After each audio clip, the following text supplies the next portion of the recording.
جزیره ترسناکی که توسط عروسک‌های شیطانی تسخیر شده، جزیره عروسک‌ها. این داستان برمیگرده به چندین سال پیش. جزیره‌ای در مکزیک بود که مرد تنهایی به اسم خولیان در اون زندگی میکرد. طبق گفته روزی که خولیان برای گشت و گذار در جزیره به کنار رودخونه میاد، جسد دختر بچه‌ای رو میبینه که در رودخونه غرق شده. خولیان جسد دختر بچه رو از آب بیرون میاره و به احترام اون عروسک خاکی و تیکه تیکه شدهش رو به درخت آویزون میکنه.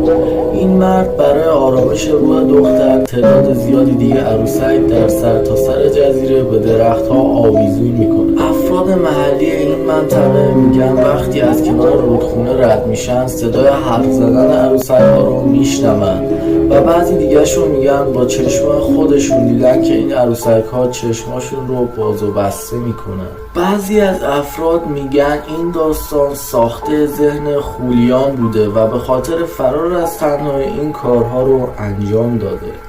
خولیان در سال 2001 بعد از 50 سال جمع‌آوری عروسک ها فوت میکنه. اما جای ترسناکش اینجاست که اون دقیقاً جایی پیدا میشه که دختر بچه غرق شده. چند فکت در مورد مرگ خولیان وجود داره. 1. اون خودکشی کرده. 2. سکته قلبی کرده و افتاده توی آب. 3. غرق شده و در رودخونه افتاده.